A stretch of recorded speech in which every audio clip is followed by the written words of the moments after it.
Live from the Toad Hop Network studios in Hollywood. This is the ToadHopNetwork.com. It is strongly addictive. Radio worth watching. radio worth watching.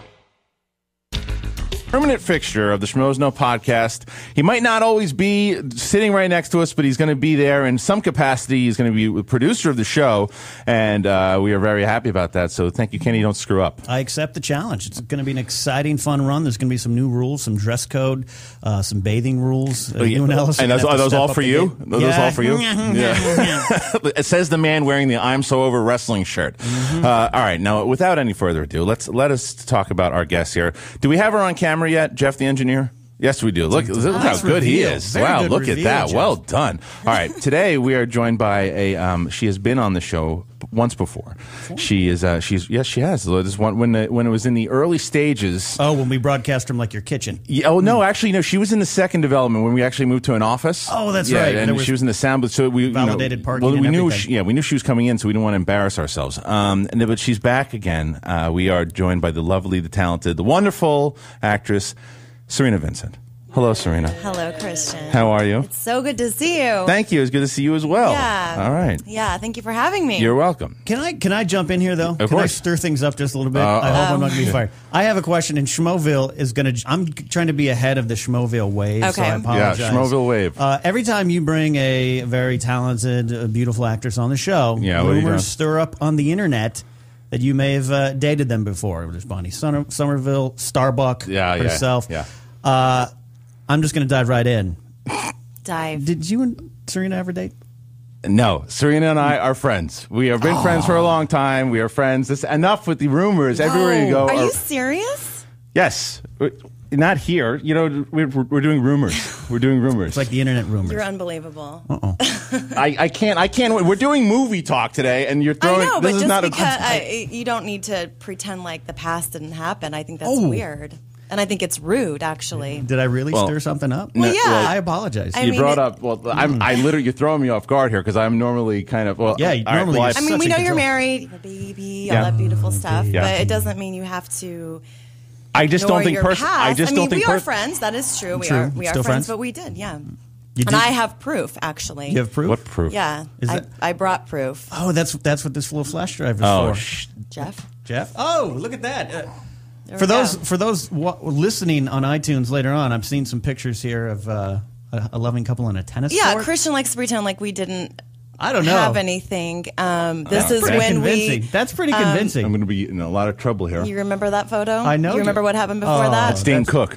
Your mom took that photo when she was over trying to clean out your closet of G.I. Joes they've and got toys spoons so full I of could stuff. find room for my stuff. This is That is very, Dane Cook. very, very incriminating evidence. Some pictures of I love the that past. photo. I am in trouble. Yeah. Yeah, you So- are in trouble. It sounds like you're in trouble. Oh my gosh. That never happens to Look me how in a much tennis you loved court. me. Yeah. All right. Well, Serious. Kenny, you are officially fired for asking that question. Cerina Vincent, thank you again for throwing me under the bus. That being said, yes, it is a goof. It's a goof. You guys all know it's a goof. Cerina and I, we're kidding. Cerina and I we played girlfriend and boyfriend in a little TV show we all did together called Grasping at Straws, which you guys can definitely check out if you just go at Schmo Plus and check out Grasping at Straws. We had a lot of fun. It was a played, blast. You played my cheating girlfriend, you wench. I did. I cheated on you with Yes. Vince, what's it? Vince LaPlante was the character's name? yeah. Yes, Yeah. Rick Ingram, who's one of Yeah. the funniest guys of all time. He was And awesome. God, it was really funny. If you guys haven't checked it out, please check it out and comment on there because we'd love to hear your thoughts on it. We put a lot of kind of heart and soul into it. Kenny's in it as well. It's right. called Grasping at Straws. There's Schmo Plus, but those pictures were that was fun doing that Yeah, that day. So, yeah, it was fun. Well, the pictures actually do look like we had some sort of long relationship. I know. We That's were true. madly in love. I know, and then you cheated on me with Rick Ingram. Thanks a lot. Some spectacular Can I But- say, yes. Can On I lower Serena's part. this chair? Because Do whatever you want. Yeah. I don't know Our how house to is do it. your house. Listen, Cerina is the co-host today. Okay, She's, so I'm yeah. going to make myself comfortable. I also have to put You my can- foot up because it's Yeah, broken. she broke your foot. How'd you broke break your your foot? foot? What'd you do to yourself? I'll tell you in a second. All right, and guys, remember out there in Schmoville, here's what you do. You call in at 323-622-8623. As always, tweet us at schmoesknow, at Cospan, or at Cerina Vincent. And we're going to be talking a whole bunch of movie stories today. Really cool thing today also, as you guys know, if you're looking at my shirt, I got the Due to the Dead here, and that's from Ripped Apparel. Love Ripped Apparel. We wear them all the time in the videos. We have one of the creators of the site is going to be on. He's going to call in, and we're going to talk to him. Cool. Yeah, there's so many questions I want to ask him just about, like, because the designs, as far as how the legal aspect of it all, and how they get the designs and all that stuff. I'm really curious. And how they choose the shirts. I'm sure that's an interesting process because there's only one shirt for 24 hours. I'm sure that's very interesting. Yeah, and he's going to call in later, but we're going to get to a couple of movie stories, stuff that we that's been out this week, and just news that's kind of broken. We want to get everybody's opinion on it and see how we feel from the people here and from you out there in Schmoville. We'll start, and my ex-girlfriend will talk about some stuff as well. So, all right, let's talk about, Kenny, what do we got first on our first news story I today? think the biggest news headline in the movie industry right now going around this week is, of course, Seth MacFarlane has been tapped to host the 85th Annual Academy Awards, which will be broadcast on February 24th. Yeah. Seth MacFarlane. I'm excited about that. I think a lot of people are excited. I think are you not? I'm not a huge Family guy. Okay. So, did you see Ted? Haven't seen Ted. Did you like Ted, Serena? Yeah. It was so funny. Yeah, wasn't it? and he's so funny. Yes, he is. Yes, We don't need to fight. We don't need to fight. We don't need to fight. them We don't need to fight. Yeah. Should we take pictures of you guys at by a tree?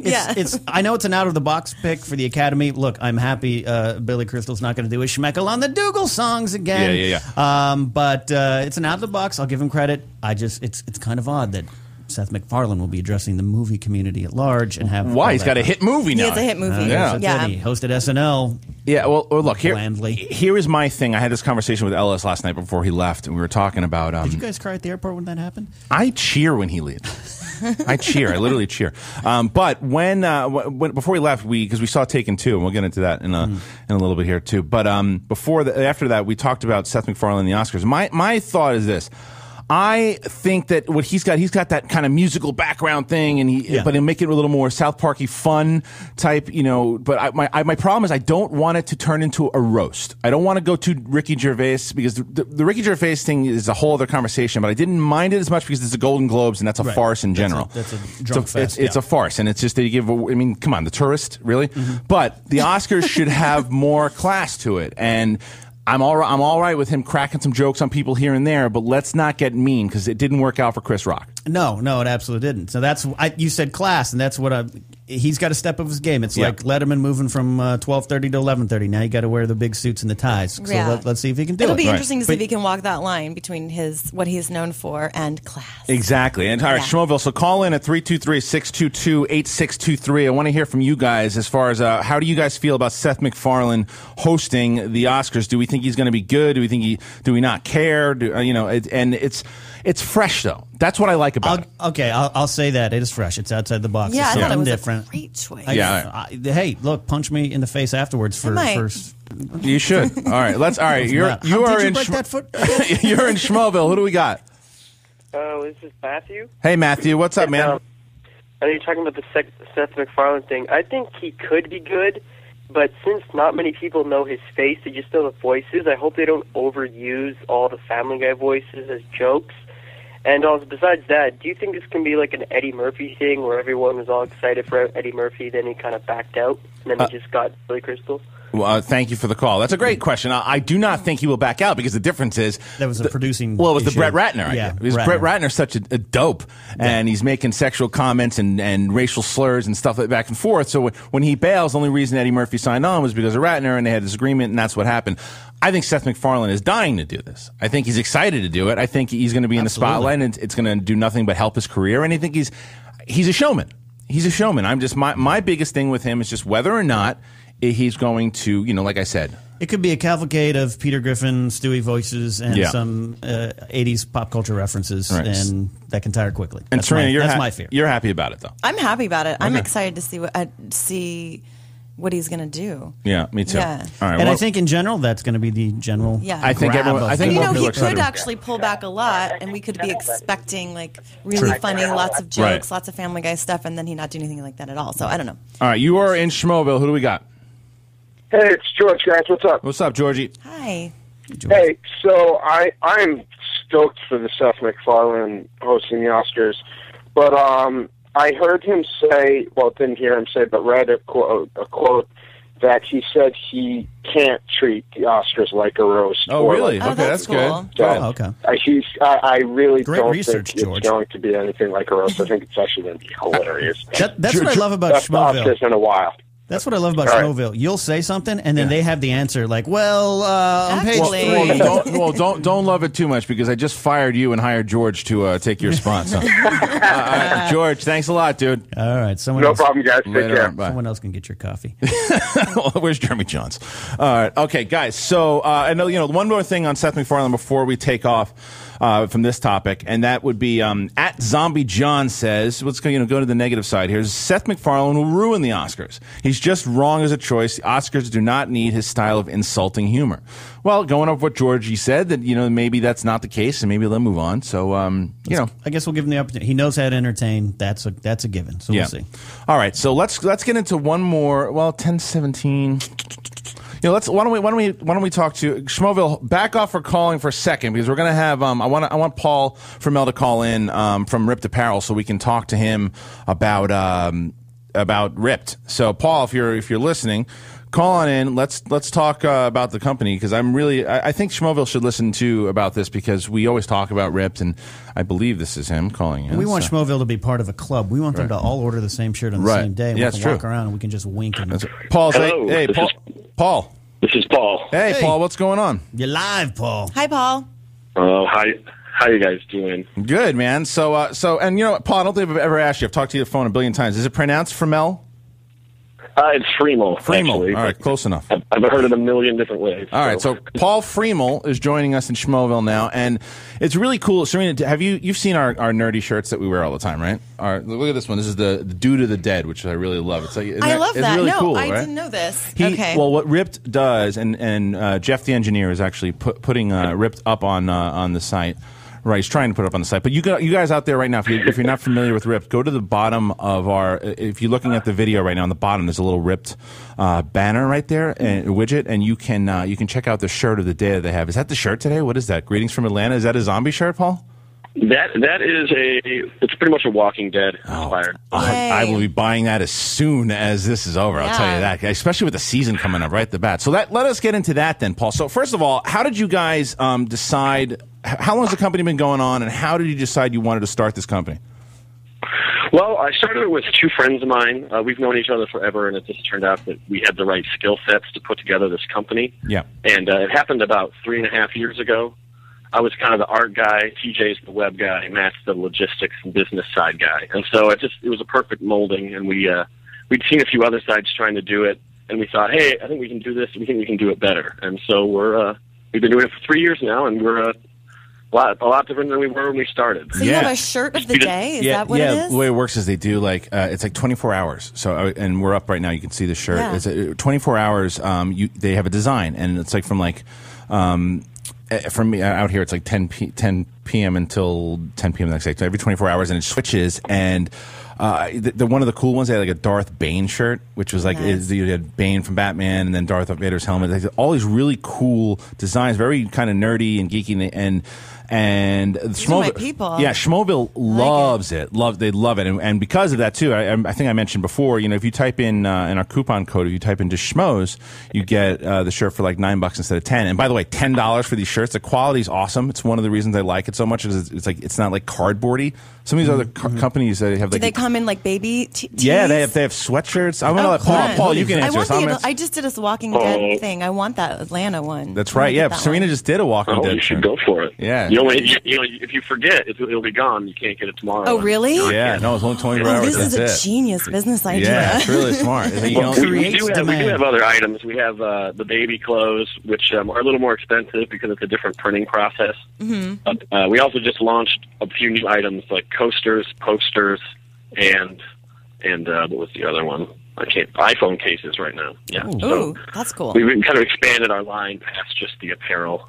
Right. Well, let me ask you a question. How does it work now? Like, let's say, so like in response to like the Darth Bane shirt, right? Like now George Lucas sues everybody. Like how do you guys like get away with like doing that design? Is it because it's only for the day and then that's it?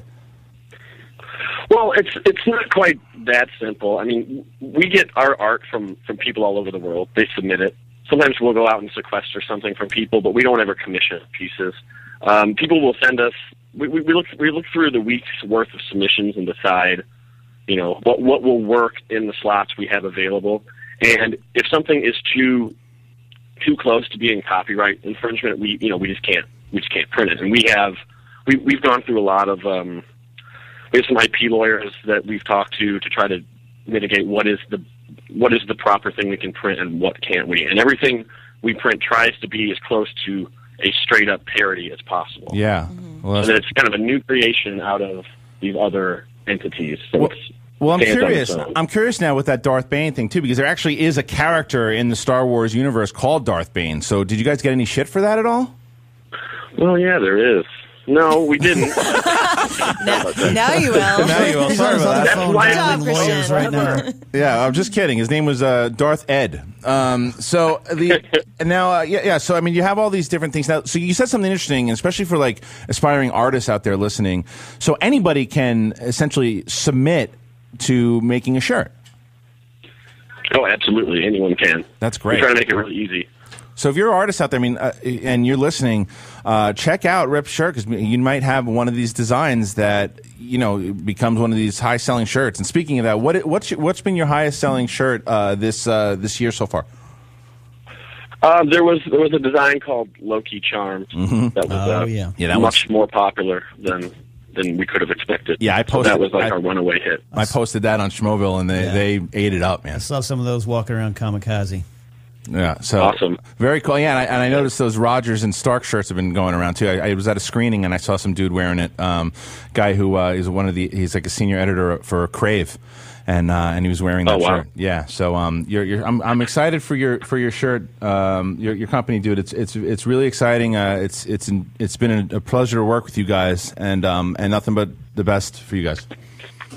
Oh, well, thank you very much. You guys are awesome too. Thank you. And again, guys, remember, type in the Schmoes code, and you guys will get $1 off their shirts. Check out the new design, the Walking Dead design that Paul just talked about. I'm going to do it. You should. I want one. You should. Check it out. And once Cerina gets it, we'll have a picture, and we'll send it to you, Paul, because that would be, you'll probably sell 7 billion more shirts once that comes out. Maybe not 7 billion. 6? All right, 6. All right. Well, that being said, Paul, thank you very much. And when's the Schmoes No shirt coming out? Yeah. Yeah.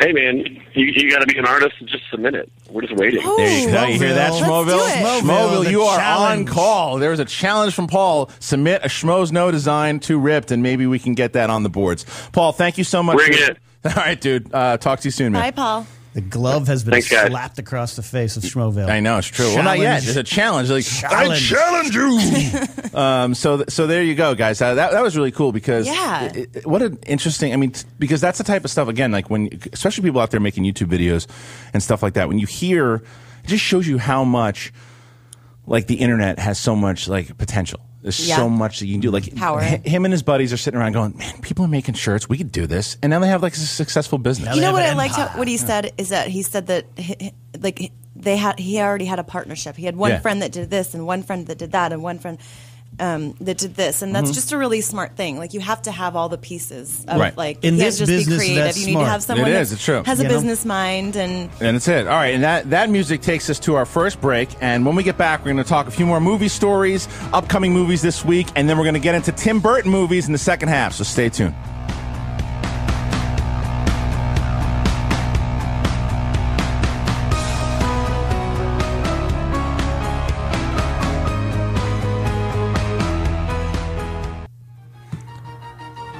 Nice. I like what you did there. Look at Jeff the engineer looking at us like, you see what I did right there? I know what you did, you saucy son of a bitch. I know what you did. Jeff just wants his credit. Yeah, that's right. Nice. I can listen to this song all day. That, of course, is from Danny Elfman and Pee-wee's Big Adventure. Did you not know that? No, I knew that. All right. We're going to talk about that. All right, keep your pants on. That one changed my life. All right. Now, we are back. We are here. It's myself, Christian Harloff, with Kenny Napzok and the lovely Cerina Vincent. Which, I should point out, you're the only person in the world I allow to call me Kenny. And you have for like 10 years. I noticed that, by the way. The other day, every time you're like, I said to someone, "This is Kenny," and you always go, "Ken." You know, so you're the only one. Well, that's not true. Schmoville, what do you refer to him as? Tweet in, tell us. You've told them to refer to me but you just lied then. You said no one else, and Schmoville does, so you're a filthy liar. That's you're what the you only are. one in my walking around life that I let call me Kenny. All right. Well, is your mic? I don't think Serena's mic is on.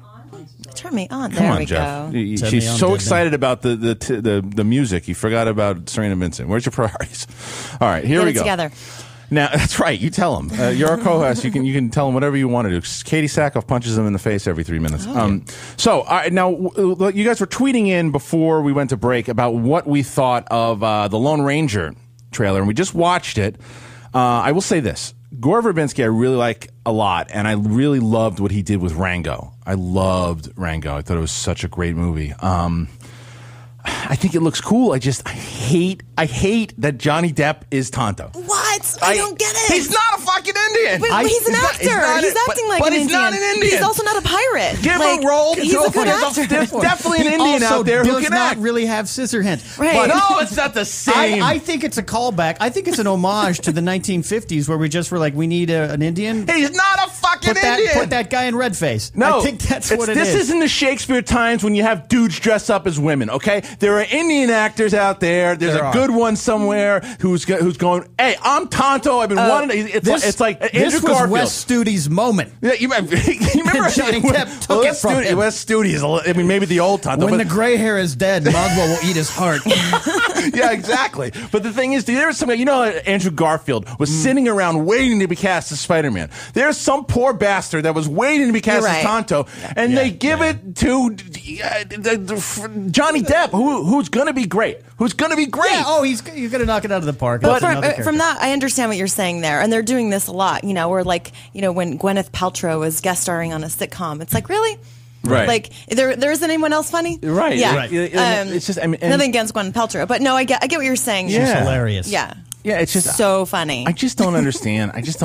Like, I get it. They want some star power because Armie Hammer actually looks really good as the Lone Ranger. Yeah, he looks fine. But I'm worried again, because the Lone Ranger should be the star. He's not going to be the star. No, the visuals look really good in that trailer. We just watched it during the break. Like you said, visuals look good. It's going to have things flying in your face. Is it 3D? Yeah. Is it coming out 3D? Everything's 3D. I'm sure. It's a summer movie. I'm sure. So, Schmoville, call in at 323-622-8623 and let us know what you think as far as the Lone Ranger. Did you like the trailer? Because I'm not disputing the trailer. I actually think the trailer looks good. I'm just, call in and let us know what you think of the trailer, but also let us know if you are on board with the Johnny Depp as Tonto thing. And we have a call coming in. Hey, you are in Schmoville. Who do we got?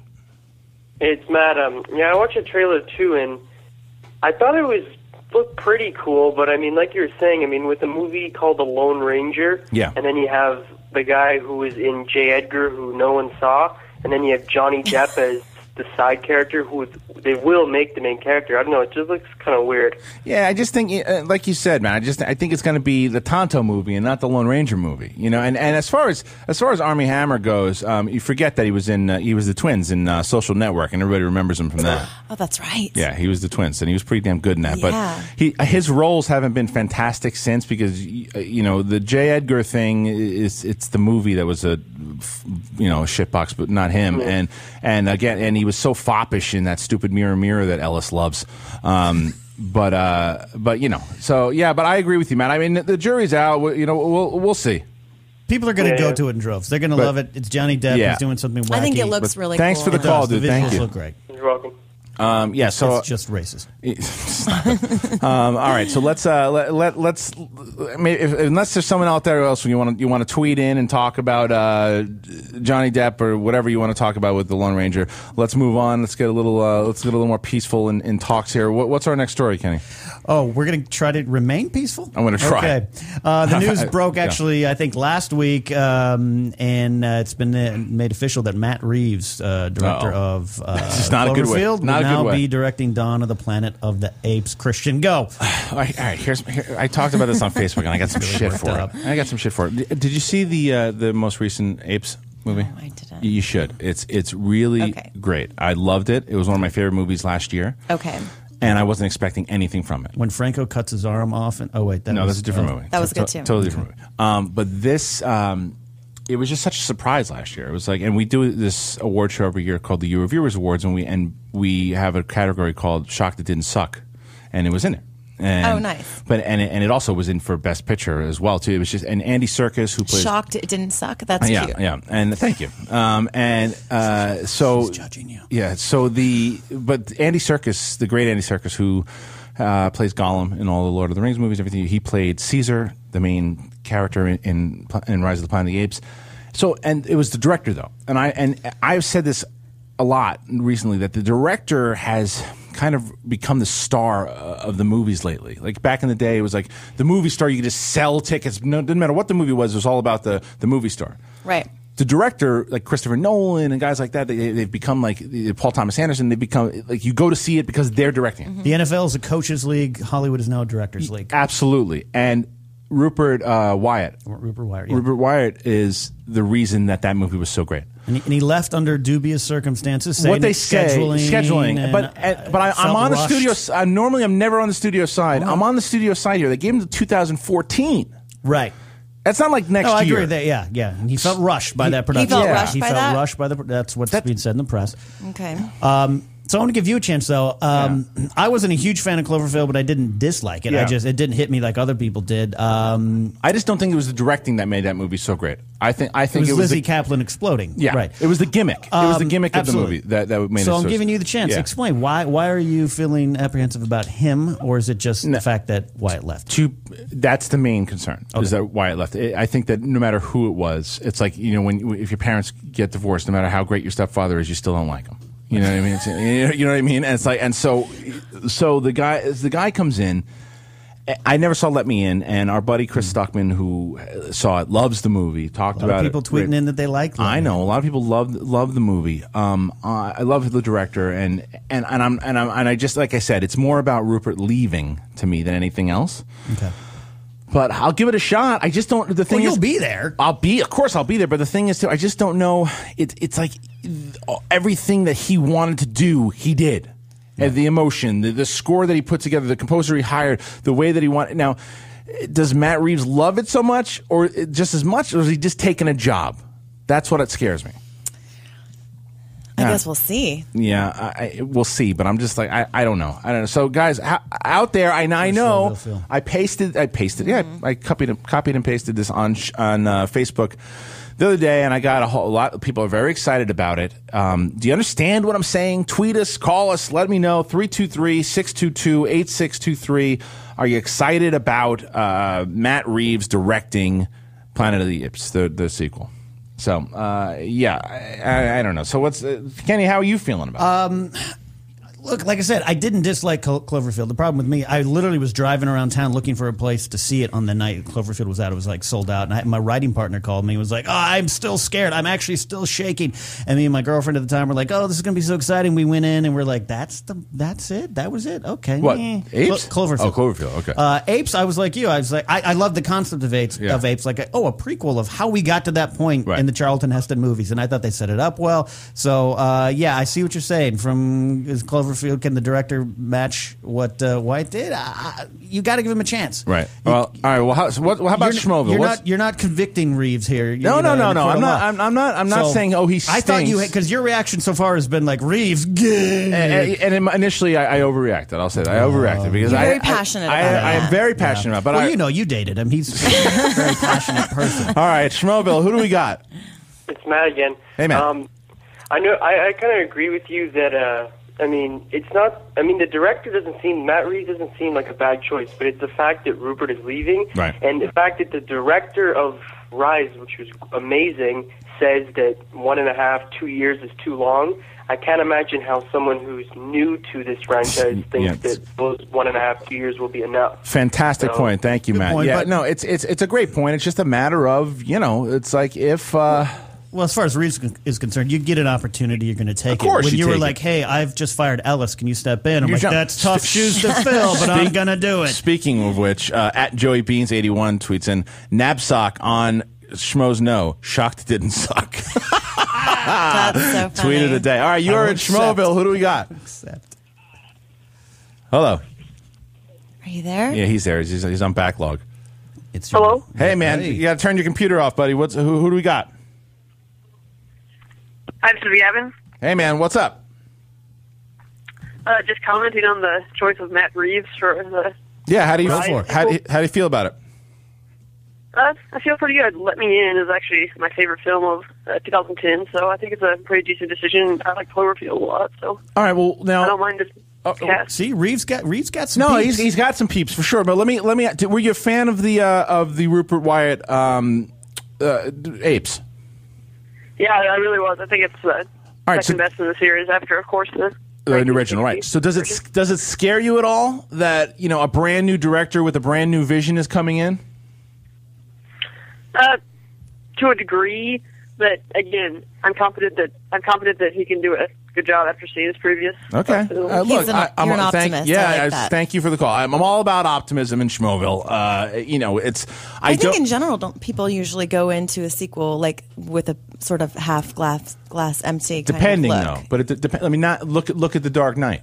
Yeah. I mean, everybody was super excited That's at that. true. You know what I mean? So That's it's like true. when you have a director and the same writers and the same when The everything same team. when it's the same team, you're like, Yeah. okay, well, you did me right the first time. Yeah, I am I on trust board. you now. Yeah, Right. And it's like when you bring someone, and again, well, the opposite of that for me is the Hunger Games. I'm actually Right. excited that we have a new director for the second one.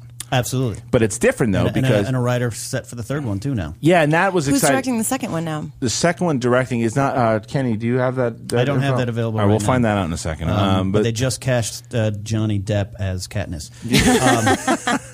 Great choice. yeah, Danny Strong's been added to the writing staff of Mockingjay. He's I love gonna that. and he worked on those HBO movies, Game Change and Recount. Yeah, I love that.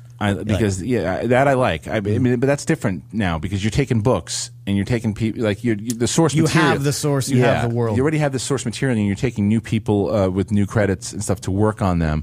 I'm hoping the guy's a fan of the franchise of the books, but he's a great writer, and he'll probably get into depth. But you're gonna go to the director again too, because as much as I like Gary Ross, I think he did the series a disservice with all the shaky cam stuff, and you lost a lot of the great moments in it. And the lack of blood, which we talked about. Yeah, we've talked about it. But that might not have been him. Might have been the studio. Yeah. Did you see the Hunger Games, Serena? Yeah, I did. Did you like it? Sister. I did. Did I you read hadn't. the book? No, Okay. I didn't read the books. Okay. Well, So you gotta. I know. well, true. now I don't feel like I have to. I still think you should. You should. It's No, fun. I hear that the books are incredible. They're or the really book. good. Yeah. No, there's books. There's Yeah. books now. Yeah. So, but I enjoyed it. Yeah. All right. So I mean, but that again, that wasn't Gary Ross. Gary Ross was hired onto it from an existing source material, and had his vision of what he wanted it to look like, but worked with the writer. And it wasn't his like you pitched in a room going, this is what I want the new apes to be like, and this. So anyway. George McCann Movies just tweeted in Francis Lawrence is directing Catching Fire.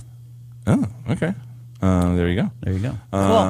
Okay. So Thanks again, George. Francis Lawrence is directing, and I think you know what I don't know. Catching Fire to me, it's scary because then they cast that kid from Mirror Mirror as it's got Finnick. That's weird. Philip Seymour Hoffman in it. That's board. okay. I'm on board with that. All right, Kenny. Yes, sir. What's our next story? What's our next story? Do we have a next one, or is that it? I think that's all the big news going That's all the around big this news? week. We covered the trailer. We covered the trailer. All right, so let's take some more calls from Schmoville and some more stories, and then you know what? Actually, let's talk about. I want to talk about upcoming movies. This weekend. Yeah, and you guys just saw Taken 2. We saw Let's Taken start off 2. the bidding with that. All right, let's talk. That comes out on Friday. Our review, because the review is in. It's ready. It's going to be loaded up. It's ready to go. I just need to hit live. The problem is when they have these embargoes for the studio, and you can't release the reviews until Thursday. So Mark and I did see it. It is coming out this week. Here's my thing. We talked about it briefly with Taken 2. Why would you go near this guy again if you were these people? Why would you go near Liam Neeson? Yeah, Or Liam what? Neeson. Yeah. These people go and it's the same. So what happens is he kills all these people in the first one. And now the family members of these people want to come back and get him. Why? Revenge. Leave him alone. Vengeance. Here's the thing, though, too. If you're gonna, killed them all. Fine. So kill his family. Promise. No, what I thought was interesting. Well, I haven't seen it, but from what I've read, it's the father of the kidnappers. So in a sense, because in the first one, it's the father of the girl being kidnapped, so he's getting him back. I get it. I get it. It's daddy's. I don't want to say too much because I want them to see the review, and I don't want to spoil Mark's take on it. But that was my thing. It's just like if you're gonna go after his family again, right? Kill them, right? Because at least this time, if you kill them, you go, even if you kill me, Liam Neeson, I've already killed your family, so I got you. Right. Take that, Qui-Gon, and suck on it.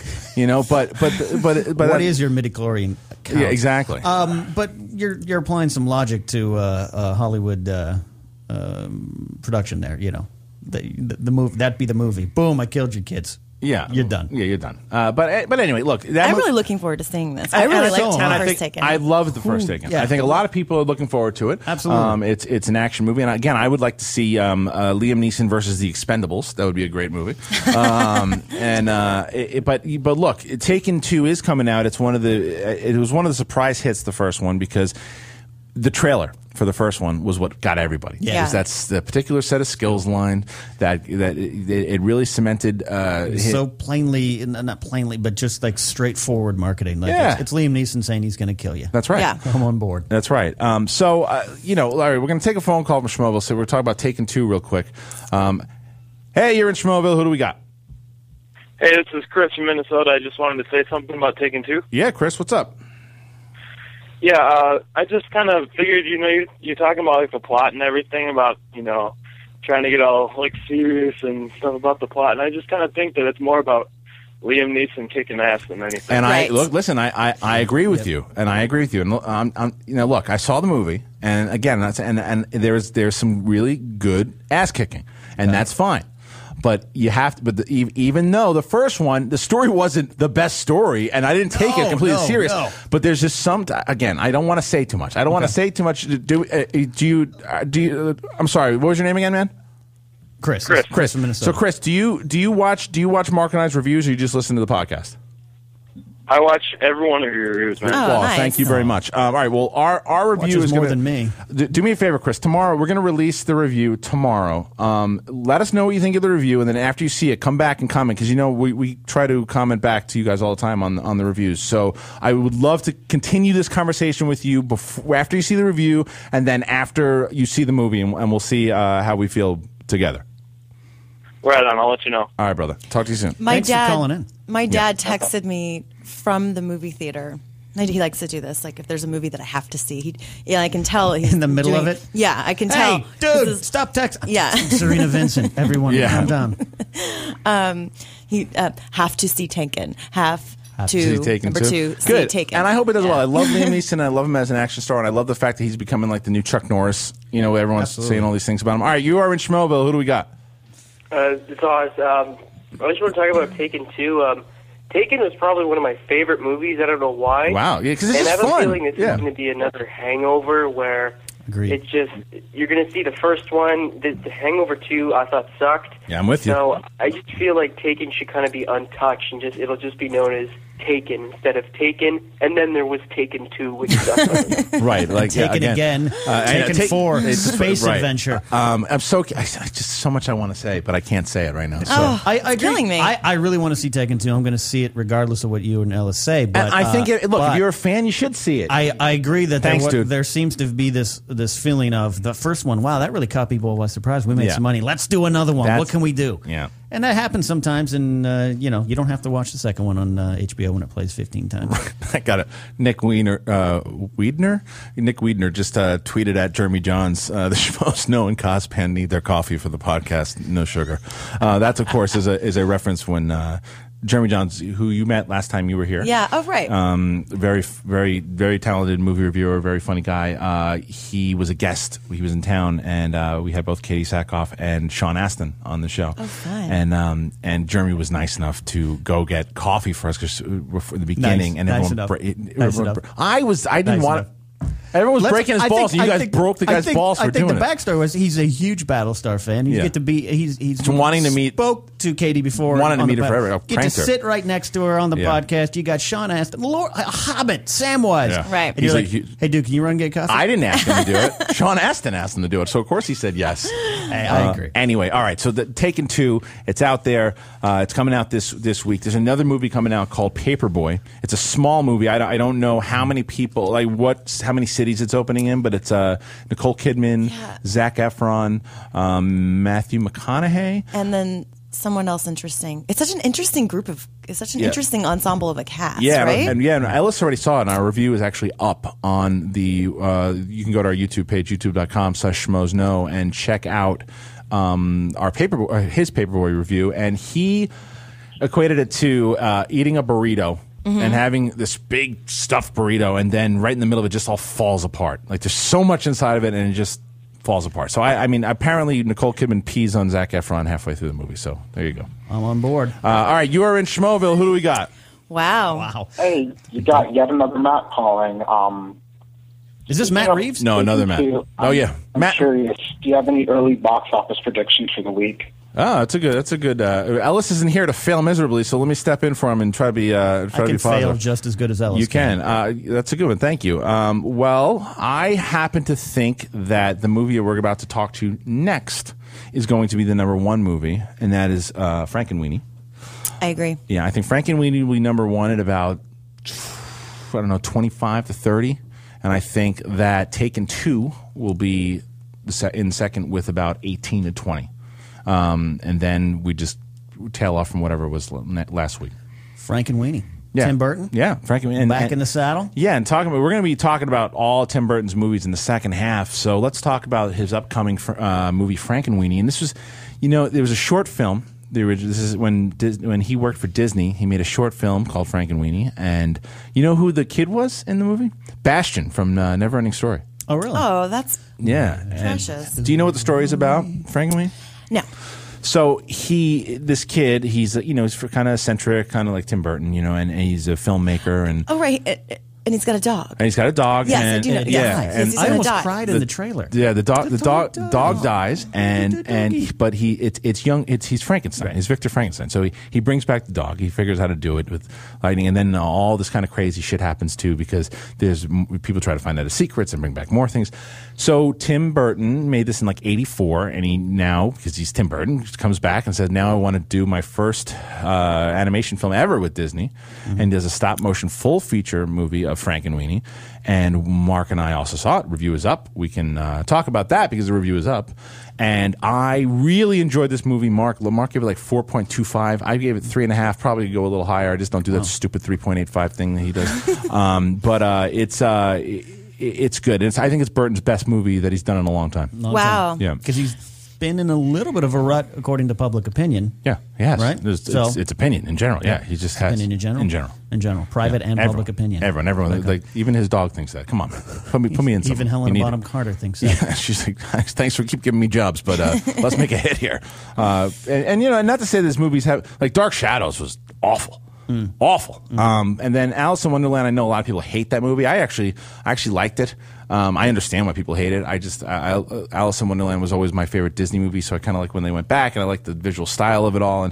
But it's not great. But it hasn't been like the movies we're about to talk about in the second half. But Frankenweenie has a really good. It's got a good feel to it. And I had a. Does it have heart? It does. Do you remember Taz Clunk? Remember my dog, Christian's my pug?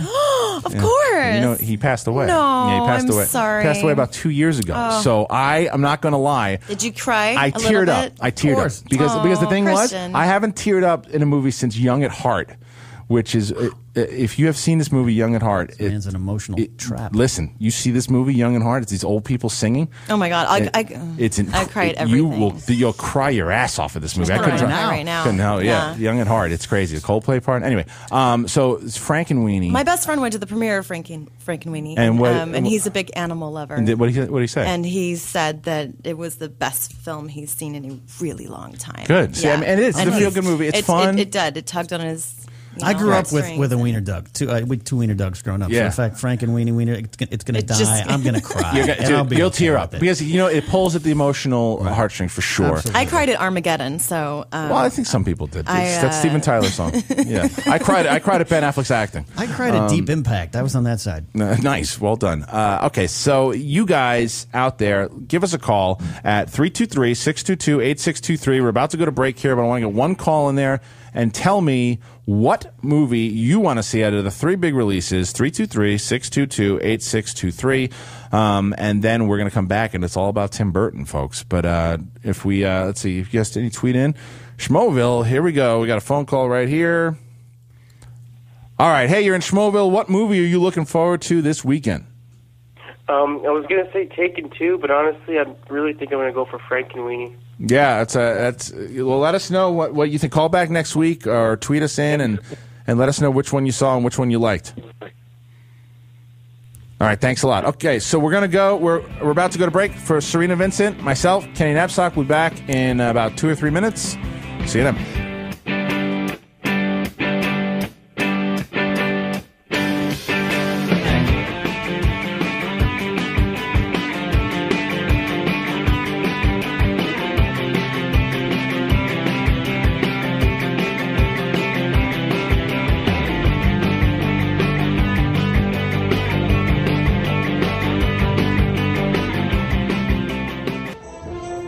Oh, yeah. Way to go, Jeff the Engineer, bringing us back with Tim Burton. And we are back. It is the Schmoes Know podcast. Myself, Christian Harloff, Kenny Napzok, Kenny, and Cerina Vincent filling in as co-host today. Yay. A lot of stuff to talk about in the second hour. We're going to do all Tim Burton movies. I want to start off real quick with a caller from Schmoville. We got a caller in there. Who do we got? Hey guys, it's George. When you say where are all the callers, I take that as a personal challenge. So. Well, normally the phones are blowing up today, but blowing up today it's been tweet central, tweet heavy, and the calls have been a little lackluster. But we are still at 323-622-8623. What's up, Georgie? What do you want to talk about?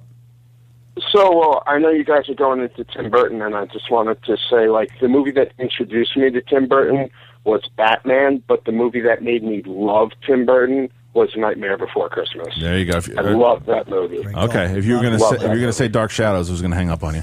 All right, George. No way. All right, I'll talk to you later. George sounds like my friend Josh Palmer. It's really weird. I just had to say that out loud. Nobody knows who Josh Palmer is. Okay. Now, before we get into Tim Burton, we want to talk to Cerina Vincent real quick. Mm-hmm. Cerina's got a lot of cool stuff coming up and stuff that you guys out in Schmoville should know about. Cerina, what should they know that you're doing coming up? I just saw a tweet that someone was making fun of me that I said I wasn't going to read the books. yeah, someone actually made a good point. I don't just read books, I write books too. So I am a reader. I'm just kidding. We'll talk about the writing one in a second. Yeah, Let's talk about your first. Yes, I am part of a horror starlet team. Okay. That's a thing? With the Busted Foundation. Hello? And hold on 1 second, buddy. Oh. No, I have a caller on hold. Did I mess up? No, you didn't mess up. Okay. And we are bowling for boobies. October is Breast Cancer Awareness Month. So we're reaching out to the tight-knit genre fans, horror community, and all the money that we're raising for breast cancer actually goes directly to a woman who's suffering. So directly to someone directly suffering, to not just research or the cause. Directly to someone who is, fighting for their lives. Very cool. With medical bills mounting and things. So you can go to my website, cerinavincent.net, and there's a little link at the bottom that says Bowling for Boobies, and you can click to donate. And literally, if everybody donates like 50 cents, we'll reach our goal, and that all adds up. All right, Schmoville, you heard it here. So help us out here. Help save boobies. some boobies. Yeah. So Bowling for Boobies. And speaking of, you guys are breaking her chops as far as reading. She actually does. She is an author, and her books have gone cuckoo up the roof here. So what's your 2 books that are the biggest sellers? Well, we've got 3. Oh, 3, okay. That I co-wrote with a girlfriend of mine, Jody Lipper. How to Eat Like a Hot Chick, How to Love Like a Hot Chick, and then Live Like a Hot Chick was the last one. And they're silly, sexy, funny, girlfriend-to-girlfriend advice books. Very cool. And, can a fat guy like me read How to Eat Like a Hot Chick? Well, first of all, you're not fat. Oh, thank you. You're so sweet. Second, absolutely, yes. Men actually really dig our books because we talk about guys, we talk about sex, like they're really funny. It's kind of like stealing signs in a baseball game. Yeah. You're like, oh, it's going to be hit and run. I know. Right. So, okay. No, but good. And there are like little, calorie saving tips and tips to sort of balance out your food intake that actually do. I think our agent, who's a guy lost like 10, 15 pounds from just working on our book with us. And that brings up a perfect that in the point airport. What are you reading? How to Eat Like a Hot Chick. Yeah, well, this brings up a perfect thing for us too. Is as you guys know, we do our show, and to stay on the air and make sure you guys are listening, we try to get a little income coming into this son of a bitch. So what we do is we are lucky enough to have Amazon as one of our sponsors, and if you go on the bottom of our Watch It the video on Toad Hop, you will see Amazon on on the link there. And all you need to do is, if you want to buy something on Amazon, if you're going to buy How to Eat Like a Hot Chick or How to Love Like a Hot Chick, go to Amazon. Yeah, click on the link. Make sure you go on the bottom for our page. Just click on anything you're going to buy on Amazon, no matter what it is. If you're going to buy a book, if you're going to buy a Blu-ray, do it from Amazon on our page, and it just donates a little bit to the show if you enjoy watching the show. So please do that. Please do, because I'm not wearing pants. I'd like to be able to buy something. Yeah, we'd love to have. Please, I would love for everyone to have pants. All right, now let's take a call from Schmoorville. Hey, you're on the line. Who do we got? Oh, yeah, this is Tony from the Black Critic Guy. I just wanted to Tony, what's up, buddy? Hey to you guys. Tony's got a good show also. You guys like anime, you should check his show out. Tony, where can they listen to you again? You can go to my YouTube channel, The Black Anime Guy, but I'm also the Black Critic Guy. But I want to call and thank you, Christian, for listening to my radio show, even though we weren't talking movies, but we're talking movies this week. So I just want to say thank you, man. I really appreciate it. And, yeah, dude, really appreciate that. Dude. And as for a question, what? No, go ahead, please. Oh. And as for a question, since we're talking Tim Burton, I was wondering, what is your favorite Tim Burton character? Like, Beetlejuice or Edward Scissorhands or, from Nightmare Before Christmas, like that. Who's your favorite Tim Burton character? Great question. Thank you, Tony. And of course, man, we love listening to your voice. You got a good voice for radio, dude. So keep doing your thing. All right, so no problem. All right, so let's talk about. That's a great. Tony, you can transition us into Tim Burton movies, and I will answer Tony's question with a quote. Nice fucking model from Beetlejuice. I love Beetlejuice. Absolutely. He's got so much charisma for a dead guy or whatever the hell he is. He's got so and Michael Keaton just crushed it. I'm a huge Michael Keaton mark. Yeah. Love the guy, and that was one of his dare I say a penultimate role. Absolutely, Michael Keaton. Absolutely, so good. Beetlejuice is one of my favorite movies of all time. Not just Tim Burton movies, but it's. Yeah. Well, I mean, just that character was so good. I think that he's one of my favorite characters. My favorite character of a Tim Burton movie because, again, of what Michael Keaton brought to it. It wasn't just trying to be scary and silly, but he had charisma and he had that kind of stand-up comedy thing also behind him. So it just had the most flair out of all the characters. But I say second, right behind him, would be Edward Scissorhands. That's my top. Is your top? Yeah, I was in love with him. Truly, I wanted to find him. But Edward Scissorhands. No, I just watched it over and over and over, and I couldn't get enough of him. I was so Edward Scissorhands, not Edward Penis Hands. Did you ever see that thing? No, but it sounds like I might love him too. Well, Edward Penis Hands. I remember when that came out. That was a very scary thing, but it was very comical. One of my favorite Tim Burton characters is from Mars Attacks. Oh, I loved Mars Attacks. No, I loved it. I did.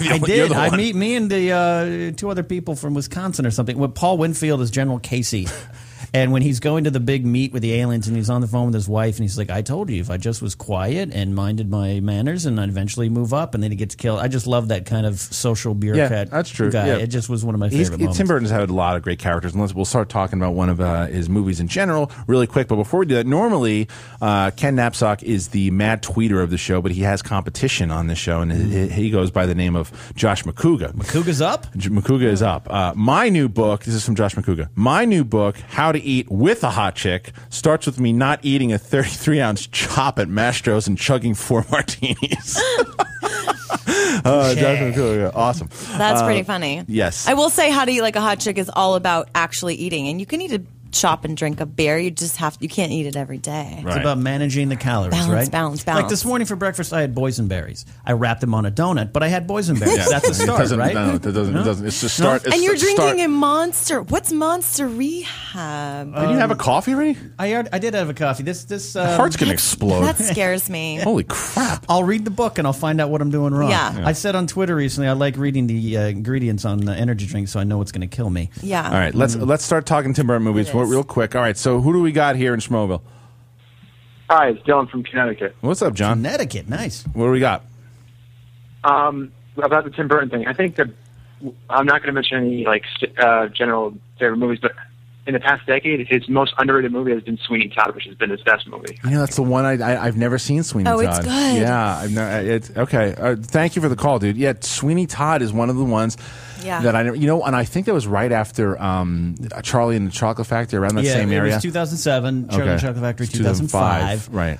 So I had a bad taste in my mouth after that's Charlie. That's the question I think we want to maybe try to answer is when did the wheels come off the wagon? What time? When did it really? Well, I think one of the things Mars Attacks, Sleepy Hollow. Sleepy Hollow was one everyone was excited for, and it didn't really deliver. That's what I'm saying. But let's talk before we shit on him. Let's talk about the wonders that he did, because he did a lot of great stuff. I mean, Pee-wee's Big Adventure. Oh my God, is so great. That's the one. What I love about that movie is that it does. Yes, you have the Tim Burton isms. You can tell if you really look into it, that's a Tim Burton film. But it's not overwhelming Tim Burton. It's this story of this guy with his bike, this eccentric character who does all this stuff and goes on an adventure, and you're with him the whole way. And it was and the Danny Elfman score and everything involved makes you attached to it. It was the right winning perfect combination. Paul Rubin's character, Tim Burton's direction. You said Danny Elfman, moving from Oingo Boingo into themes, soundtracks.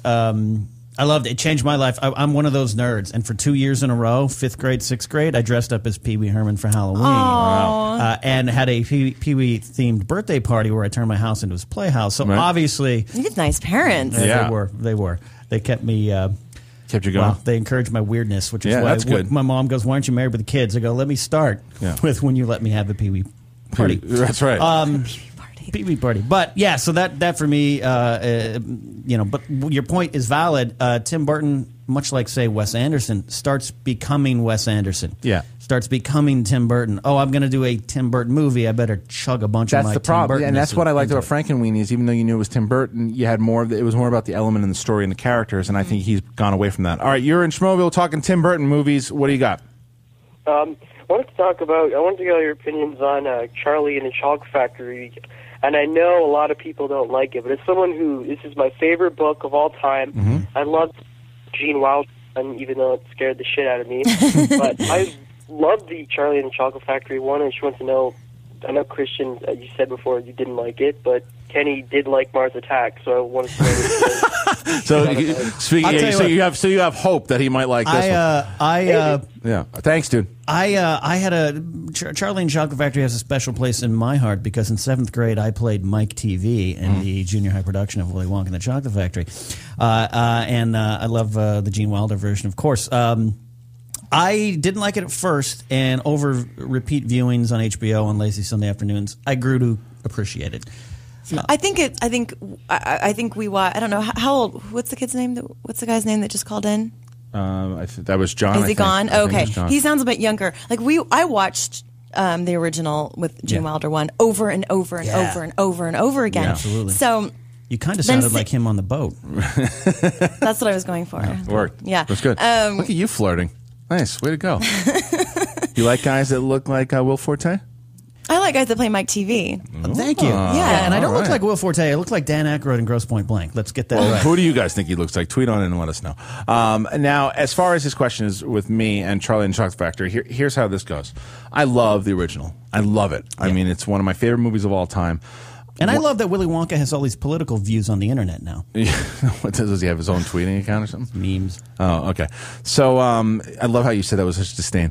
Now, when this movie was announced, I was like, why are they remaking this movie? You don't need to do it. And I saw it. I remember I saw it it was like a week early back. I forget. It was during my Warner Brothers days, so I was able to. And I went in there and I had and I sat down and I was like, okay. And this movie started off, and it had this feel of, oh, wait a minute. This isn't just a Tim Burton crazy movie. This is a real movie with heart. I really like this movie. Holy shit, I'm going to love this movie. I remember thinking that. Sitting there going, this is such a great tone. Everything. They set up the kid that played Charlie. Yeah. And then Johnny Depp comes in playing Michael Jackson. And, oh my God! And it's like, no, he was playing Michael Jackson. He is an eccentric kind of, and not the maybe touch you in wrong places Michael Jackson, just the weird kind of strange Michael Jackson. And I get you. And that's my reason that I'm skeptical about the Tonto thing, because Johnny Depp is great. It's one of the best actors of all time. Absolutely. Was terrible. It was the wrong choice, and it just ruined. It was all about. It was all about Tim Burton style. It was all about that Johnny aura Depp of weird for weird's sake. Yeah, and it was, I just checked out. I said, I'm just not into this thing anymore. I was so into it when it was all about the grandfather and the kid and the relationship, and then.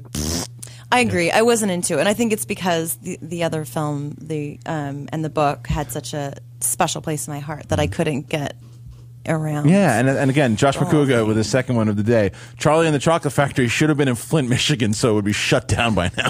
Good hashtag good day, sir. Oh, that's so Oh, sad. good. Jeff, I see Jeff's brought up a picture of Aykroyd in Grosse Pointe Blank. Okay. We're starting here. Let's get Will Forte. Let's get Will Forte. I love this. All right. What about Big Fish? Because that you one, don't look like a big fish.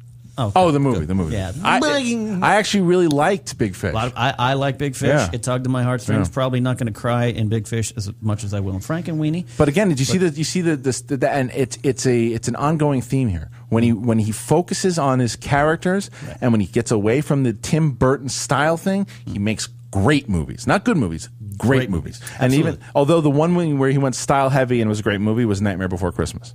That was Tim Burton style heavy, but animation, and it worked though because it was still very character heavy about the story. Right, and so I still think Hot Topic owes their continued existence to Nightmare. Is that true?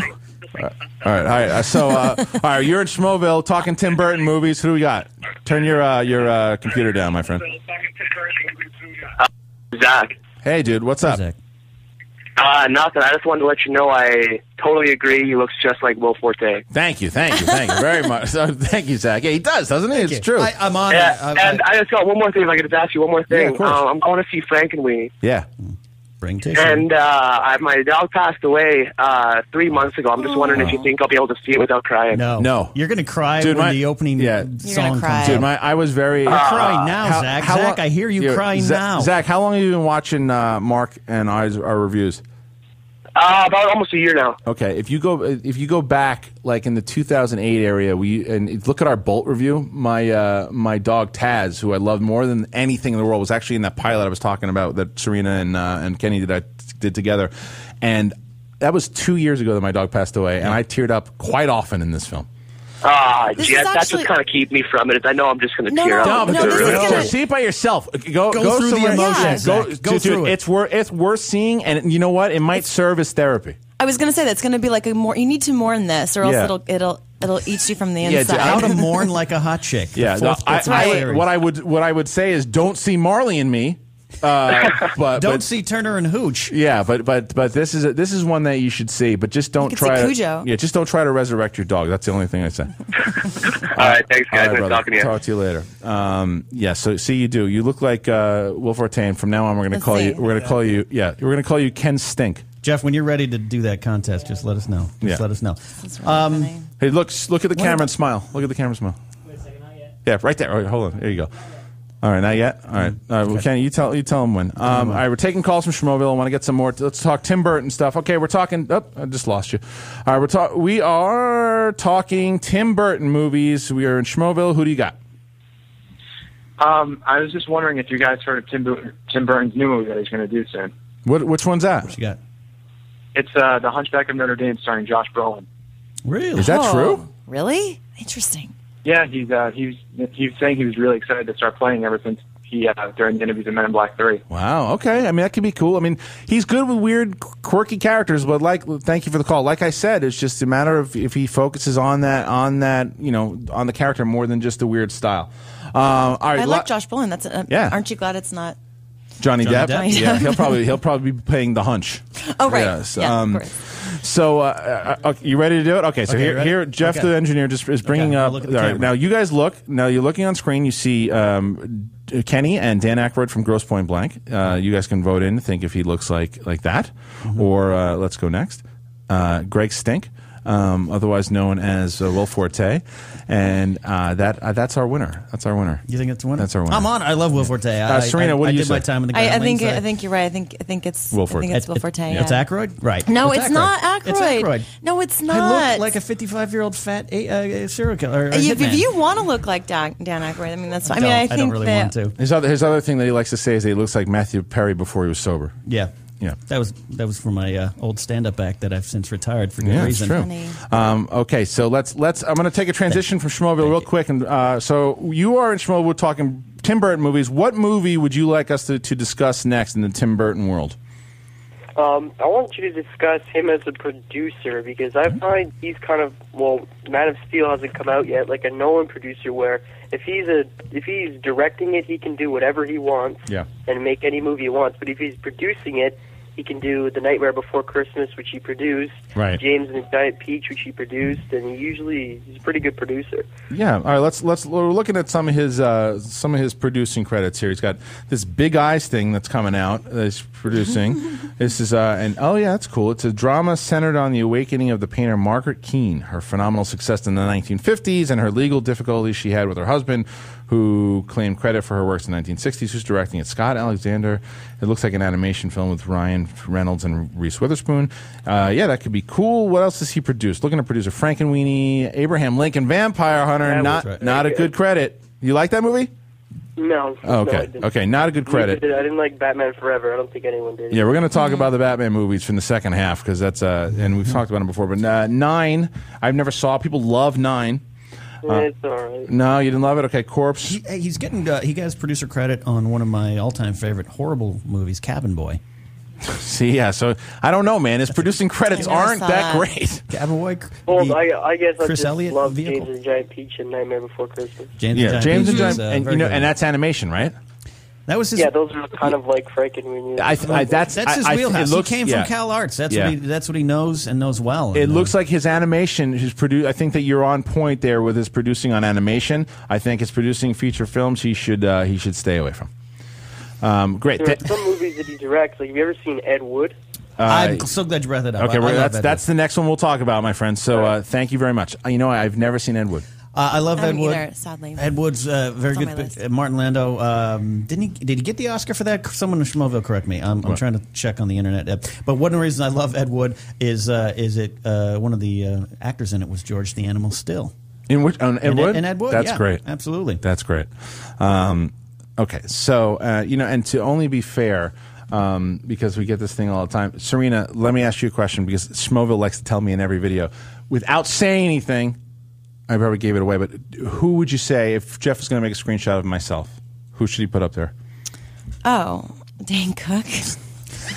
And I was hoping you weren't going to say that, but so go ahead and do it. My wife and I were having this whole conversation the other day too. He's cute. This is a compliment. No, it's not. You guys, let's put him up. You started that yourself, though. What?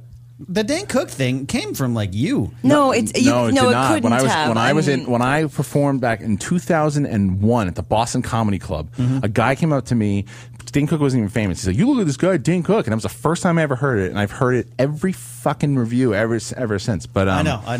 But I do want to see. But you guys have similar intensity too. Well, that's not looking. Okay, but there are similar features, and you have a similar intensity and similar comedy and delivery. Yeah. So I think all of it combined, it's just too much. It's just you're totally it's too much. Dane Cook or Dane Cook is you. Well, I'm going to have this coffee and I'm going to put it down. You want to eat? You want to drink? What do you want to do? See, oh my God, this is great. Right. Well, if you've ever, if anyone in Schmoville has seen Christian Harloff perform stand-up comedy live, I think they'd get the energy there. But you are 10 times more creative when it comes to you were always one of my favorites. Oh my God, yeah, you're totally creative. Absolutely. That's how we became friends. Is I kissed your ass on the stand-up stage, and he was like, "I like this guy. He likes it." That's how we became friends. Let's see. Is it? I got so excited from the compliment. I went right to the floor. I keep going back. Look in the camera and smile. He's got it up there. Oh no, you don't now. I know. And Dylan Nash just tweeted in that he agrees with me. Totally Dan Aykroyd. I do not look like Dan Aykroyd. All right. Oh, okay. All right. So here we go. Going back to because I figured that was only fair because I keep calling you Greg Stink. So this is true though. Rolando tweets in that Mark looks like Topher Grace. That's dead. Accurate. That's dead. Yeah, someone actually said he looked like Eminem once. I was like, what? Oh, I have a big crush on Eminem. Did you want to? Are you still single now? You and a lot of other white girls. Right? What? Yes, no. No. We could say not. Eminem listens. Are you single? You're not single? He listens. Well, I'm married. Oh, right. I'm a little separated. Let's not talk about that. All right, sorry. Wow. Christian just dove right in. I forgot. He just Piers Morgan to that shit. Listen, I forget. We have actresses on. That's right. Serina's married. Jeez. All right. So, if you were single, then you could go out. Then you could go out with Mark Ellis. We'll hook that up. Okay. No, but okay. Sorry, got you on. You're both backpedaling. Flustered. All right, you're step in and take over the show permanently. You are in Schmoville. Who do we got? Hey, this is Caleb. Hey, Caleb. What's up, dude? What do you want to talk about? I'm just going to talk about my favorite Tim Burton movie. I'm not a huge fan of Tim Burton, but I really, really liked Sweeney Todd. and I was really impressed with all the singing involved and the really actually deep story that was there. What did you guys think about that movie? Sweeney Todd we talked about earlier, and Serena loves it. I did, yeah. I a lot really of singing enjoyed and it. dancing in that one. I like singing and dancing. Those are the ones. And I'm kind of one of those jerk guys that's like, hey, you want to go see the musical? Where are you, Ken? I'm gone already. I'm done. I'm out. You can't watch no musicals. singing. You can't do it. I am into that sort of thing. Like Newsies was one of my favorite movies. Yeah, you know, and it's pretty. Oh my God! But now, coming off of seeing that movie, so you really like Sweeney Todd. How is it? Is it kind of? I don't know if you've been listening, but we were talking about how sometimes his style overdoes the character. It seems like that movie could have suffered from that. I didn't see it though. I don't think so. Definitely could have. I just really think that Johnny Depp's That's all right. his ability to sing as well as he could, I thought really, really improved the movie, because I didn't expect that when I watched it at all. Okay, yeah. And, I wanted to go buy the soundtrack after that. Good point. All right, thanks for the call, dude. Yeah, I mean, that's something that I want to check out. There's some, like I said, I was hoping Dark Shadows was going to be good, because sometimes he gets me, and I'm like, okay, great. This is a Tim Burton movie I enjoy watching. Again, using Frankenweenie as the example.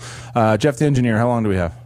1 minute. All right, so we are going to go to break in just a second here, but when we get back, I want to talk to you guys about GameFly, which is, if you don't know, it's something you guys should all know about, but we'll talk about that pretty soon. But I want to talk about, we talked about Planet of the Apes before with the new director. We're going to talk about Planet of the Apes that was almost destroyed by Tim Burton, but then we'll talk about some of his other great ones that we all like as well. We want you guys to tweet in what movies you want us to talk to about. Cerina Vincent here, Kenny Napzok, Kenny, and me.